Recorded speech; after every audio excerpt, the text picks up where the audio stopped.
Darshan farm house ನಲ್ಲಿ ಸಖತ್ ಸುಗ್ಗಿ ಸಂಭ್ರಮ.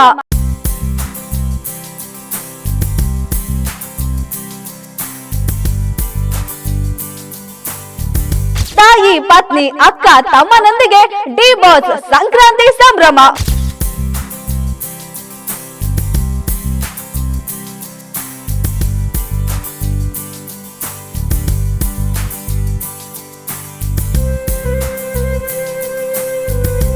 ಡೆವಿಲ್ ಸಿನಿಮಾದಿಂದ ಡಿ ಬಾಸ್ ಭರ್ಜರಿ come back. Guarantee guarantee guarantee. ಇದು ಗ್ಯಾರಂಟಿ ನ್ಯೂಸ್. ನಾನು ಧನುಶ್ರೀ. ರೇಣುಕಾಸ್ವಾಮಿ ಹತ್ಯೆ ಪ್ರಕರಣದ ಬಳಿಕ ನಟ ದರ್ಶನ್ಗೆ ಈ ಸಂಕ್ರಾಂತಿ ಮೊದಲ ಹಬ್ಬ.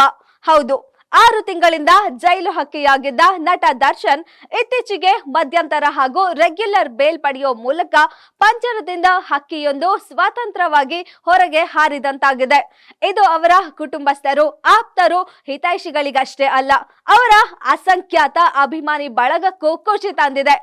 ಬೆಂಗಳೂರಿನಿಂದ ಮೈಸೂರಿಗೆ ತೆರಳಲಿರುವ ದರ್ಶನ್ ತನ್ನ ನೆಚ್ಚಿನ ಫಾರ್ಮ್ ಹೌಸ್ ನಲ್ಲಿ ವಿಶ್ರಾಂತಿ ಪಡೆಯುತ್ತಿದ್ದಾರೆ. ತಾಯಿ ಮೀನಾ ತೂಗುದೀಪ, ಅಕ್ಕ ಸಹೋದರ ದಿನಕರ ತೂಗುದೀಪ, ಪತ್ನಿ ವಿಜಯಲಕ್ಷ್ಮಿ, ಪುತ್ರ ವಿನೀಶ್, ಹೀಗೆ ಇಡೀ ತೂಗುದೀಪ ಪರಿವಾರದೊಂದಿಗೆ ದರ್ಶನ್ ಇತ್ತೀಚೆಗೆ ಫಾರ್ಮ್ ಹೌಸ್ ನಲ್ಲಿ ಕಾಣಿಸಿಕೊಂಡಿದ್ರು.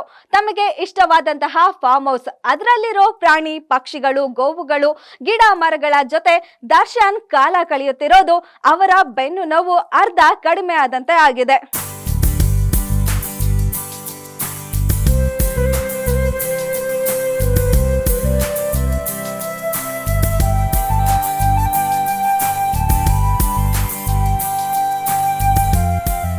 ಪ್ರತಿ ವರ್ಷದಂತೆ ಈ ವರ್ಷವೂ ಸಹ ನಟ ದರ್ಶನ್ ತಮ್ಮ ಮೈಸೂರಿನ ತೂಗುದೀಪ ಫಾರ್ಮ್ ಹೌಸ್ ನಲ್ಲಿ ಸಂಕ್ರಾಂತಿ ಹಬ್ಬವನ್ನ ಅದ್ದೂರಿಯಾಗಿ ಸೆಲೆಬ್ರೇಟ್ ಮಾಡ್ತಿದ್ದಾರೆ.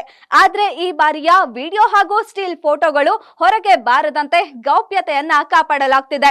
ಬೆಳಗ್ಗೆಯಿಂದಲೇ ಜಾನುವಾರುಗಳನ್ನ ತೊಳೆದು ಅವುಗಳನ್ನ ಸಿಂಗರಿಸಿ ಸಂಜೆ ಒಣ ಹುಲ್ಲಿನಿಂದ ಕಿಚ್ಚು ಮಾಡಿ ಅದರ ಮೇಲೆ ಜಾನುವಾರುಗಳನ್ನ ಜಂಪ್ ಮಾಡಿಸಲಾಗುತ್ತೆ.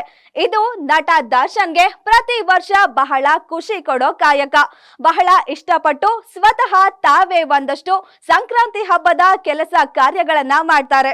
ಈ ಬಾರಿಯ ವಿಶೇಷ ಅಂದ್ರೆ ಇಡೀ ತೂಗುದೀಪ ಪರಿವಾರದೊಂದಿಗೆ ಫಾರ್ಮ್ ಹೌಸ್ ನಲ್ಲಿ ಸುಗ್ಗಿ ಹಬ್ಬವನ್ನ ಆಚರಿಸ್ತಿರೋದು ಇಂಟ್ರೆಸ್ಟಿಂಗ್ ಆಗಿದೆ. ಅವರು ಆದಷ್ಟು ಬೇಗ ಡೆವಿಲ್ ಸಿನಿಮಾದ ಶೂಟಿಂಗಿಗೆ ಹಿಂದಿರುಗಲಿ, ಒಳ್ಳೊಳ್ಳೆ ಸಿನಿಮಾಗಳನ್ನ ಮಾಡಲಿ ಅನ್ನೋದು ಅಭಿಮಾನಿಗಳ ಆಶಯ. ಹಾಗೂ ಸಮಸ್ತ ಗ್ಯಾರಂಟಿ ನ್ಯೂಸ್ ವೀಕ್ಷಕರಿಗೆ ಸಂಕ್ರಾಂತಿ ಹಬ್ಬದ ಶುಭಾಶಯಗಳು. ಇನ್ನಷ್ಟು ಸುದ್ದಿಗಳಿಗಾಗಿ ನೋಡ್ತಾ ಇರಿ ಗ್ಯಾರಂಟಿ ನ್ಯೂಸ್. ಸುದ್ದಿ ಖಚಿತ, ನ್ಯಾಯ ನಿಶ್ಚಿತ. ಗ್ಯಾರಂಟಿ ನ್ಯೂಸ್, ಸುದ್ದಿ ಖಚಿತ, ನ್ಯಾಯ ನಿಶ್ಚಿತ.